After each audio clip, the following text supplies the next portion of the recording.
Assalamualaikum warahmatullahi wabarakatuh. Salam. Selamat sore dan salam sejahtera untuk kita semua. Merdeka. Ya.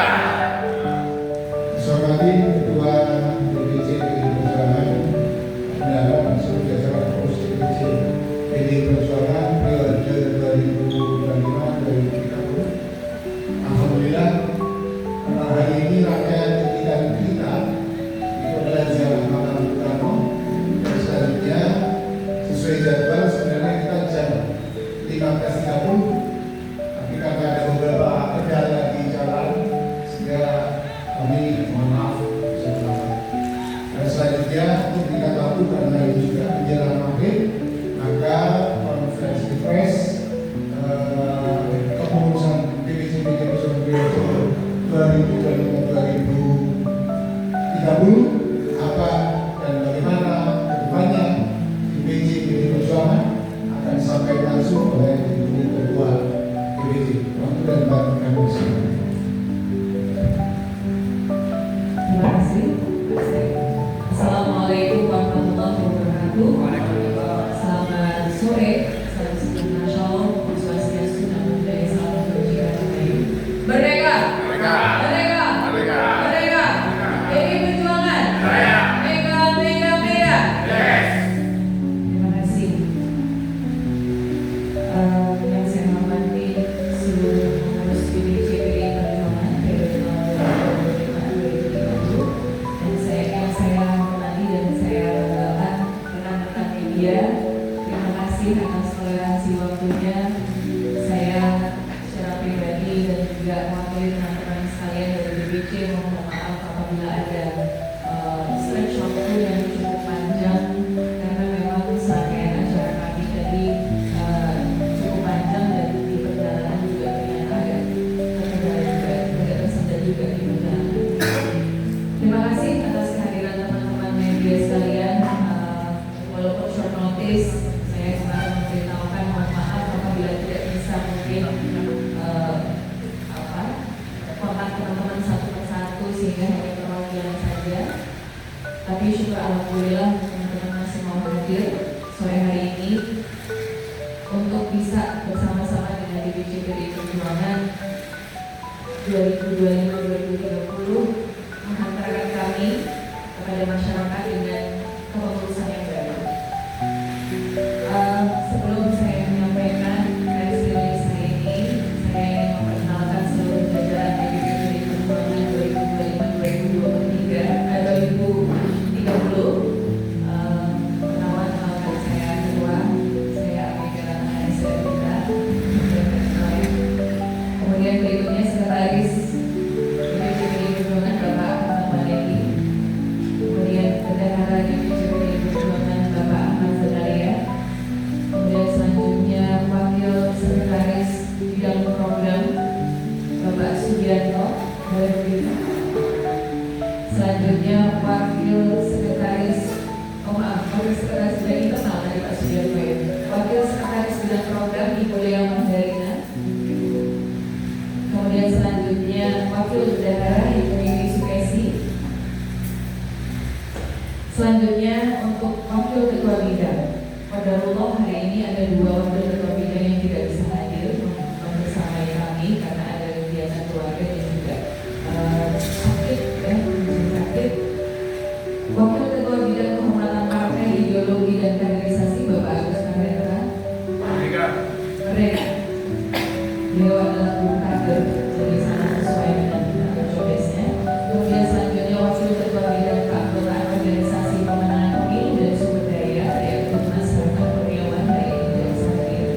Selanjutnya Wakil Ketua Bidang Politik Pemerintahan Otonomi Daerah Kebijakan Publik, Reformasi Birokrasi dan Reformasi Sistem Hukum Nasional Bapak Sony Rudianto. Selanjutnya Wakil Ketua Bidang Perekonomian, Kebudayaan dan Pendidikan Bapak Eko Rudianto.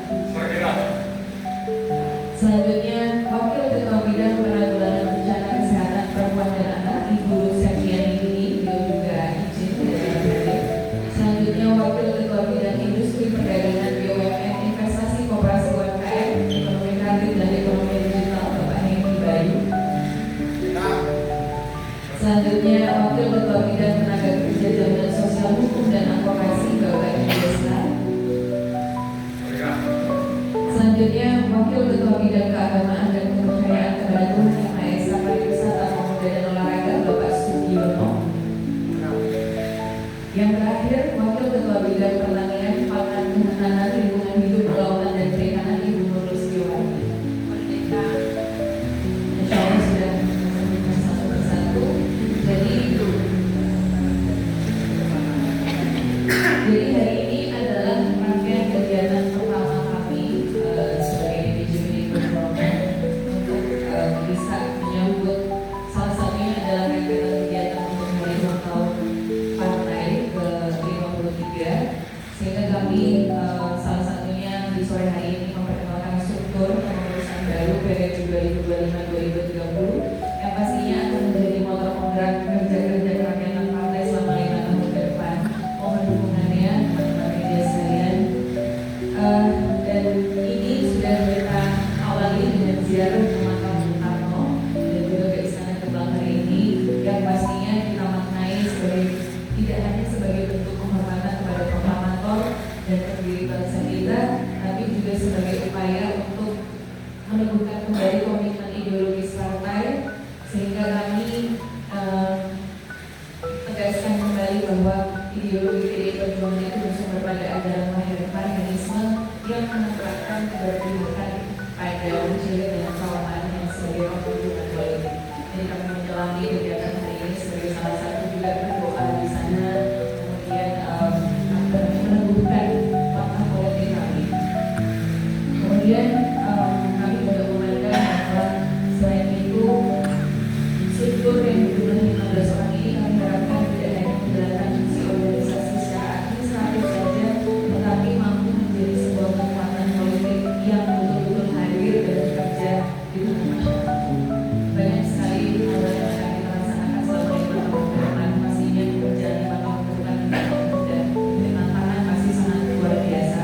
Tapi yang jelas roh pekerjaan kami adalah kerakyatan untuk masyarakat yang termarginalkan. Kemudian kami juga beberapa strategi yang akan kita lakukan. Paling tidak salah satunya adalah selain konsolidasi struktural juga kita fokus pada pelibatan beberapa lapisan di dalam masyarakat, sehingga kita menempatkan kerja politik itu sebagai ruang pembelajaran dan pengabdian. Salah satunya adalah kaum muda, di mana tidak kita posisikan sebagai objek mobilisasi politik, tetapi sebagai mitra strategis, di mana yang akan mendorong perjuangan kita itu untuk kritis, kreatif, dan juga berani mengambil peran dalam memperjuangkan kepentingan rakyat serta keadilan sosial. Selain itu, bonding antara struktur partai dan masyarakat, termasuk dengan kaum muda, mahasiswa, kelompok kreatif. Setiap program kami harapkan itu berangkat dari kebutuhan yang betul-betul dibutuhkan oleh masyarakat secara real. Sehingga dalam kerangka itu pasti kami memastikan salah satunya kepada tangan DPC PDI Perjuangan, yaitu fraksi PDI Perjuangan DPRD Kota Malang, juga sebagai garda terdepan di dalam memperjuangkan aspirasi rakyat melalui fungsi legislasi, penganggaran, dan pengawasan yang orientasinya pada kepentingan publik. Kita juga menegaskan bahwa kami berkomitmen tidak hanya disiplin organisasi, meski ideologis dan etos kerja kerakyatan itu yang akan menjadi prinsip utama dalam menjalankan program-program organisasi, sehingga tidak ada ruang untuk struktur partai yang hanya mengedepankan posisi tanpa adanya kegiatan aktif.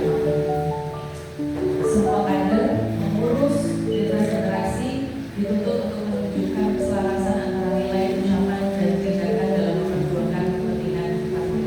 Sehingga melalui kepengurusan yang ini, di struktur yang baru saat ini, kami khususnya DPJPD Perjuangan berharap bisa menemukan komitmen untuk terus menjaga marwah partai sebagai kekuatan politik yang mumpuni, inklusif, lintas generasi, responsif terhadap persoalan masyarakat, serta konsisten untuk memperjuangkan keadilan sosial sesuai dengan nilai-nilai perjuangan Bung Karno dan garis ideologis PDI Perjuangan.